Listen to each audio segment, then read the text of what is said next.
और आज हम लोग अध्ययन करते हैं महाजनपद समय में जो राज्य थे, 5 प्रकार के भारत में राज्य थे, उनका नाम क्या था, वो किस क्षेत्र में थे और उनकी राजाओं को किस नाम से पुकारा जाता था, इसके बारे में अध्ययन करेंगे। और इसमें थोड़ा सा स्लाइड भी हम देखेंगे, जो स्लाइड है उस स्लाइड को हम देखेंगे, है ना। स्लाइड को हम तुम लोग को शेयर करते हैं, ठीक है। तो दिख रहा होगा, कुछ स्क्रीन पर दिख रहा है महाजनपद। Yes sir. महाजनपद। तो आज हम लोग थोड़ा सा चर्चा करेंगे महाजनपद के बारे में। महाजनपद में जो ऐतरेय ब्राह्मण, एक साक्ष्य है ऐतरेय ब्राह्मण का, उसके बारे में हम देखेंगे कि ऐतरेय ब्राह्मण में क्या कहता है। ये जो है तुम्हारा महाजनपद के काल में ऐतरेय ब्राह्मण के संबंध जो पुस्तक है वह क्या कहता है कि कितने प्रकार के प्राचीन भारत में राज्य थे, उसका साक्ष्य क्या है। तो प्राचीन भारत का जो ऐतरेय ब्राह्मण है उसमें कुछ राज्यों, जैसे आज के समय में बहुत सारे राज्य हैं, लोकतांत्रिक राज्य है, साम्यवादी राज्य है, तानाशाही राज्य है, इस तरह के राज्य जो अभी प्रणाली चल, कहीं कहीं राजतंत्र भी है। तो अभी 4-5 तरह के अभी भी विश्व में अलग अलग जगहों में अलग अलग तरह के राज्य चल रहे हैं।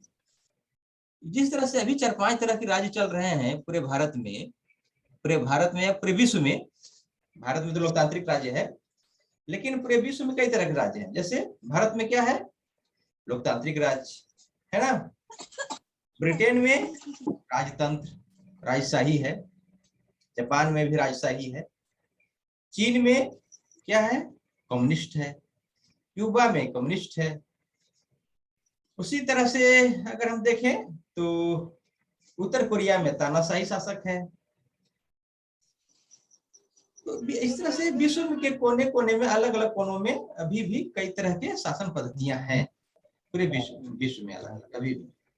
उसी तरह से प्राचीन भारत में अलग अलग भागों में, प्राचीन भारत के जो अलग अलग जुटा हुआ दिखेगा, अलग अलग राज्य में तो आराम से इसमें ऑफ कर लो। सभी कोई अपना माइक ऑफ रखेगा, ठीक है, कोई भी ऑन नहीं रखेगा। मुझे क्यों नहीं रहा। ओके, तो जैसे एक कहता है ऐतरेय ब्राह्मण, जो साक्ष्य है ऐतरेय ब्राह्मण में, वह कहता है कि पूर्व दिशा, जो भारत का जो पूर्वी भाग है, जो पूर्वी दिशा है, वहां पर जो राज्य था उसको साम्राज्य कहते थे। साम्राज्य, जो भारत की पूर्वी भाग, भारत का पूर्वी भाग कौन है, मगध है। जैसे मगध में अभी जो बिहार झारखंड है, कलिंग है, उड़ीसा है, बंग मतलब बंगाल। तो प्राचीन काल में इसी तरह नाम से जाना जाता था, बिहार वगैरह का मगध, उड़ीसा को कलिंग, बंगाल को बंग। तो ये सब प्राचीन भारत में नाम थे। तो पूर्व दिशा, भारत का जो पूर्वी भाग है, भारत के मैप में जो देखोगे, जो पूर्वी क्षेत्र हैं, उन पूर्वी क्षेत्रों में आते हैं मगध, कलिंग, वंग। इन सभी राज्यों को साम्राज्य कहा जाता था, और यहाँ का जो राजा होता था उसे सम्राट कहते थे। इस तरह से हुआ कि भारत के पूर्वी भागों में साम्राज्य नाम से राज्य होता था, उसके राजा को सम्राट कहते थे, और वह सम्राट वंशानुगत होता था। वंशानुगत से आशय है कि जो शासक है उसी का बेटा पुनः शासक बनेगा, फिर उसका पोता शासक बनेगा, मतलब कि वंशानुगत, बेटा का बेटा, बेटा का बेटा, इस तरह से शासक बनेगा। ऐसे शासन पद्धति को कहते हैं वंशानुगत शासन पद्धति। और जिस तरह के अभी देखो जरासंध, प्राचीन भारत में जरासंध राजा था, बहुत नामी राजा था जरासंध। इसका राजधानी राजगीर में थी, बिहार में भी है, नालंदा डिस्ट्रिक्ट में। तो भारत के पूर्वी भाग में जैसे मगध, कलिंग, बंग में जो राज होता था उसको साम्राज्य कहते थे, उसके राजा को सम्राट कहते थे, और वह वंशानुगत होता था। और जैसे कि जरासंध और भी बहुत सारे हैं, जैसे कि बहुत सारे बिंबिसार, अजातशत्रु, है ना, बहुत सारे राजा हैं जो ये सब पूरी भारत में हुए हैं, मगध में हुए। ओके, इसी तरह से अगर हम देखें दक्षिण दिशा में, अगर दक्षिण दिशा की बात करें भारत की, तो भारत के दक्षिण दिशा में जो राज था, जैसे सातत्व राज या भोजराज, उसी यादवों का राज, तो यादव या सातत्व एक ही है, सातत्व भी कहा जाता था यादव राज को या यादव राज। तो दक्षिण भारत में, भारत के जो दक्षिणी भाग है, दक्षिणी क्षेत्र है, उन भागों में भोज राज्य था, भोज, और इसके राजा को भोज कहा जाता था। दक्षिण भारत में जो राज्य है उसको क्या कहा जाता था, भोज, और उसके राजा को भोज। जैसे कहावत सुने होंगे तुम लोगों ने, कहाँ राजा भोज कहाँ भोजवा तेली, एक भोज राजा भी हुए हैं नाम से, कहाँ राजा भोज कहाँ भोजवा तेली। जब गरीब और अमीर को जब तुलना करना होता है तब कहते हैं, इस कहावत कहते हैं, कहाँ राजा भोज कहाँ भोजवा तेली। तो दक्षिण दिशा में जो राज था वह सातत्व यादवों का राज था, जिसे भोज कहते थे, और उसके राजा को भोज कहा जाता था। और यह राजा वंशानुगत नहीं होता था, उसका बेटा फिर राजा नहीं बनता था, बल्कि वहां का राजा कुछ निश्चित समय के लिए नियुक्त होता था, जनता उसको चुनती थी, राजा हमेशा नहीं होता। जैसे मथुरा में, मथुरा जो जो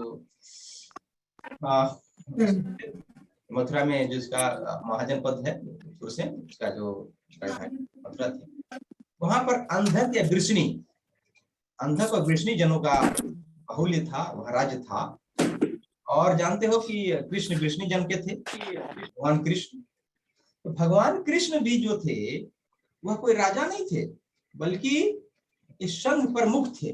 मतलब उस क्षेत्र में जो राज्य था उसका जनताओं ने कुछ निश्चित समय के लिए चुना था और उसको प्रमुख कहते थे उस क्षेत्र का।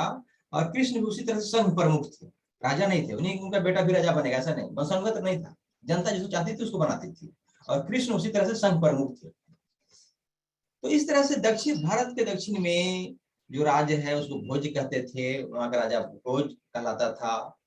और इसका उदाहरण है मथुरा का क्षेत्र जहाँ कृष्ण जन निवास करते थे, और वहां का जो शासक होता था वो जनता द्वारा चुना जाता था। जैसे कृष्ण या कृष्ण के जो नंद बाबा कहते हैं, नंद बाबा भी क्या थे, नंद, वो अपनी जातियों का प्रमुख थे, मतलब जनता द्वारा चुने गए शासक थे। इस तरह दक्षिण भारत में शासन पद्धति थी, भोज्य, भोज, जनता द्वारा चुने हुए शासक।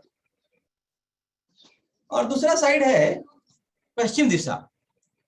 पश्चिम दिशा में जो राष्ट्र है, क्षेत्र है भारत का, जैसे रू राष्ट्र, कच्छ, शौवीर, ये सब जो गुजरात वाला साइड जो है, गुजरात महाराष्ट्र वाला साइड जो है, पश्चिम भारत, खासकर गुजरात का क्षेत्र, वहां का जो राज्य है वह स्वराज कहलाता था, स्वराज।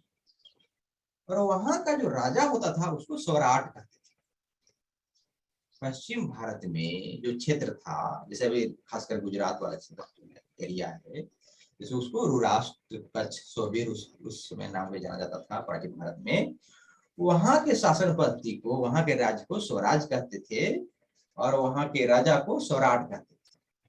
स्वराट मतलब होता है समानों में ज्येष्ठ, समानों में ज्येष्ठ, माने कहने का मतलब बहुत सारे कुल थे, प्रमुख कुल, कुलों का प्रमुख होते थे, बहुत सारे खानदानों का प्रमुख होते थे, उन सभी में से जो ज्येष्ठ होता था, माने सभी कुल मिल करके किसी एक को अपना राजा चुनते थे कुछ समय के लिए, वैसे को हम लोग स्वराट कहते हैं। वह पश्चिम भारत में संचालित होता था, गुजरात वाला क्षेत्र। ठीक है। और इसी तरह से अगर भारत के उत्तर दिशा में अगर हम देखें, उत्तर साइड, हिमालय साइड वाला, तो उत्तर कुरु, उत्तर मध्य, कुरु और मध्य दो भागों बटा हुआ था, तो उत्तर कुरु और उत्तर मध्य, ये सब जो जनपद थे, वहां का राज्य वैराज्य कहलाता था, वैराज्य। और वहां का शासक विराट कहलाता था। और यहाँ कोई राजा होता नहीं था, बल्कि जनता अपना शासन खुद करती थी। कहने का मतलब जैसे जनता का खुद शासन, मतलब जनता अपने में से किसी को चुन करके अपना शासन करती थी, सब मिलजुल करके अपना शासन चलाते थे जनता तरीकों से, अपने लोगों में से किसी को नियुक्त कर। तो यह कहलाता था विराट, जो कि उत्तर दिशा में। और एक अगर मध्य दिशा में देखें, जो खास करके जो उत्तर प्रदेश वाला क्षेत्र है, कुरु, पंचाल, कौशल, ये जो राज्य हैं, यहाँ के जो क्षेत्र राज्य था उसको राज ही कहते थे, और यहाँ का जो शासक होता था वह राजा कहलाता था। ठीक है, तो इस तरह से प्राचीन भारत में भी अरे देखें तो कुल मिलाकर के 5 तरह की शासन पद्धतियां थी। 5 तरह की शासन पद्धति कौन कौन सा? एक तो हुआ साम्राज्य, दूसरा हुआ भोज्य, तीसरा हुआ स्वराज्य, चौथा हुआ वैराज्य, और पांचवा हुआ राज्य। ठीक है, जो साम्राज्य था वो भारत के पूर्वी दिशा में था, भोज्य जो था दक्षिण दिशा में था, स्वराज्य पश्चिम दिशा में था, वैराज्य उत्तर दिशा में था, और राज्य मध्य भाग में था। इसी तरह से वहां सम्राट, वहां के राजा को देखिए तो जो पूर्व भाग में था वो सम्राट कहलाता था, दक्षिण भाग में भोज कहलाता था, पश्चिम भाग में स्वराट कहलाता था, उत्तर भाग में विराट कहलाता था, और मध्य देश में राजा कहलाता था। ठीक है, तो इस तरह से हमारा जो ग्रंथ है, वैदिक ग्रंथ इतने ब्राह्मण, धार्मिक स्रोत है इतिहास का, इतने ब्राह्मण में यह सूचना मिलती भारत में भी एक तरह के राज्य नहीं थे, बल्कि कई तरह के राज्य शासन पद्धतियां थी। और इतना ही नहीं, इतना तो था, इसके अलावे भी अलग अलग शासन पद्धतियां थी, गणतांत्रिक शासन पद्धतियां भी थी। और उसके बारे में थोड़ा सा आगे हम लोग चर्चा करेंगे। गणतांत्रिक जो शासन पद्धतियां थी उसके बारे में थोड़ा हम चर्चा कर ले। उससे पहले थोड़ा सा हम ये भी देख लें कि रत्नीन, प्राचीन भारत में रत्नीन किसे कहते थे? रत्नीन तो जैसे अभी के जो शासन पद्धति है, तभी देखते हो कि BDO, CO, SP, DSP, IG, DIG, secretary, सचिव होते हैं ना, बहुत सारे अफसर होते हैं। लोग अफसर का नाम सुनते होंगे, तो अलग अलग अफसर होते हैं, शासन करते हैं, शासन चलाते हैं, सरकार के साथ मिलकर सरकार की सहायता करते हैं और शासन को सुव्यवस्थित रूप से चलाते हैं। लेकिन प्राचीन भारत में जो अफसर होते थे उनका अलग नाम था, और उसको रत्नीन कहा जाता था, अफसर नहीं कहा जाता था। अफसर तो ये अंग्रेजी शब्द है, ऑफिसर हिंदी में उसको करें तो अधिकारी कहते हैं। तो प्राचीन भारत में जो अधिकारी होते थे, ऑफिसर होते थे, उनको रत्नीन कहते थे, उनको रत्नीन कहा जाता था। जैसे संग्रहित, सूत, ग्रामणी, भागदूत, पुरोहित, ये सब ऑफिसर थे, अधिकारी थे प्राचीन भारत के। संग्रहित, कर संग्रह करने वाला, भागदूत, ये सब, पुरोहित, ये सब क्या थे? ऑफिसर ग्रेड थे प्राचीन भारत के, प्राचीन राजाओं, प्राचीन शासन पद्धतियों में ये सब अफसर थे। और इसीलिए याद रखना कि प्राचीन भारत के ऑफिसर को रत्नीन कहा जाता था। अब जिसमें एक रत्नीन था, एक ऑफिसर था पुरोहित। पुरोहित क्या करता था? उसका काम क्या था?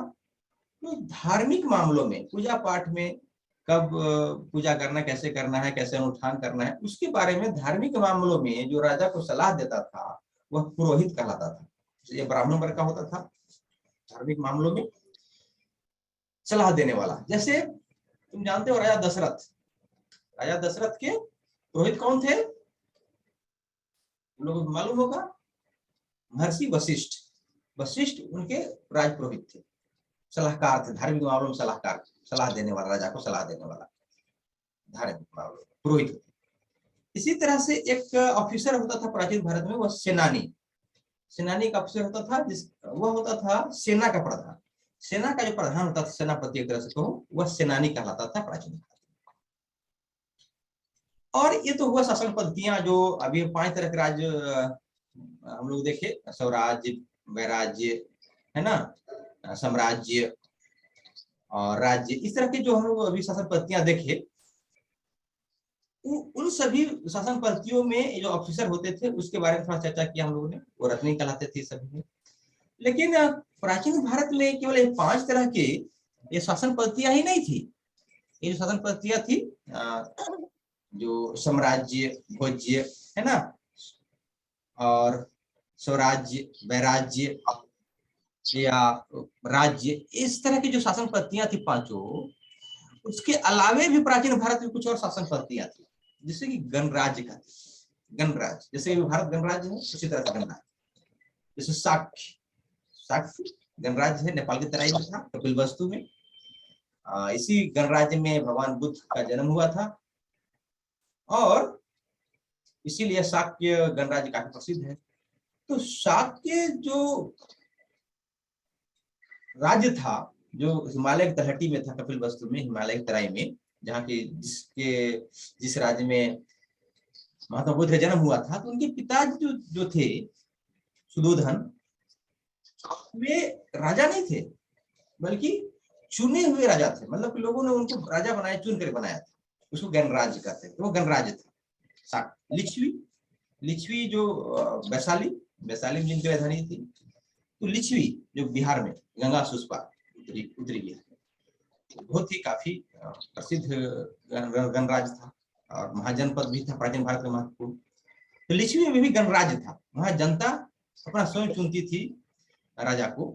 जो कुछ कुल होते थे, प्रमुख कुल, वही चुनते थे। ऐसा नहीं कि समान कोई भी वोट देता था, उसमें वोट वाला नहीं था। जो प्रमुख कुल होते थे उसमें वही सब मिल करके किसी एक को चुनते थे। और था दूसरा मल, वो भी एक महाजनपद है बिहार में, वो भी गणतंत्र था। रामग्राम के कोलिये जो रामग्राम के थे, वो वहां भी गणतंत्र था। भाग मौर्य वंश वाला, जो जहां से चंद्रगुप्त मौर्य की उत्पत्ति हुई थी, मौर्य, तो मौर्य भी गणतंत्र था। ये सब जो गणतंत्र थे, शाक्य, लिच्छवी, मल्ल, रामग्राम, कोलिये, भाग, मौर्य, ये सब गणतंत्र थे। वहां का जनता या वहां के कुल के प्रमुख लोग अपने शासक को चुनते थे, इसलिए गणराज्य थे। गणराज्य शासन पद्धति वैसे शासन पद्धति कहते हैं जहां का शासक जनता द्वारा चुना जाए। तो इसीलिए ये शाक्य, लिच्छवी, मल्ल, रामग्राम, कोलिये, भाग, मौर्य, ये सब जो क्षेत्र थे, ये सब राज्य जो थे, वहां पर गणराज्य था। वहां के कुल प्रमुख अपने शासक को चुनते थे। तो ये भी एक शासन पद्धति थी। उन सब 5 शासन पद्धतियों के अलावे भी भारत में अन्य शासन पद्धतियां थी, जैसे गणराज्य। और प्राचीन भारत में अगर हम देखें तो 16 महाजनपद थे और छोटे छोटे और भी शासन पद्धतियां थी, अन्य भी राज्य थे। लेकिन 16 महाजनपद अंगुत्तर निकाय में मिलता है उसका उल्लेख, और महत्वपूर्ण थे 16 महाजनपद। और उन 16 महाजनपदों में 4 महाजनपद प्रमुख थे, मगध, वत्स, कोसल और अवंती। 16 महाजनपदों में ये 4 महत्वपूर्ण थे। मगध जानिए रहो, मगध सम्राट बिहार, जिसकी पाटलिपुत्र राजधानी थी। वत्स, जिसकी राजधानी कौशाम्बी थी। कोसल है ही, कोसल उत्तर प्रदेश वाला अवध वाला क्षेत्र, अयोध्या वाला क्षेत्र। अवंती जो दक्षिण साइड में है, जहाँ उसका 2 भाग है। इसके अवंती के बारे में मैंने चर्चा किया था। इसके आधार उसी के एक महिष्मती जो पाठ था, उसी में जो है भौगोलिक पिक्चर उसी के आधार पर बनी थी। तो अवंती, जहाँ के राजा चंड प्रद्योत था प्रमुख। ये 4 जो महाजनपद थे प्राचीन भारत के, मगध, वत्स, कोसल और अवंती, ये प्रमुख राज्य थे और इनकी काफी प्रसिद्धि थी प्राचीन भारत में। इसलिए हम सभी को थोड़ा सा ध्यान रखना चाहिए कि भारत में कौन कौन से गणराज्य प्रमुख थे। ठीक है।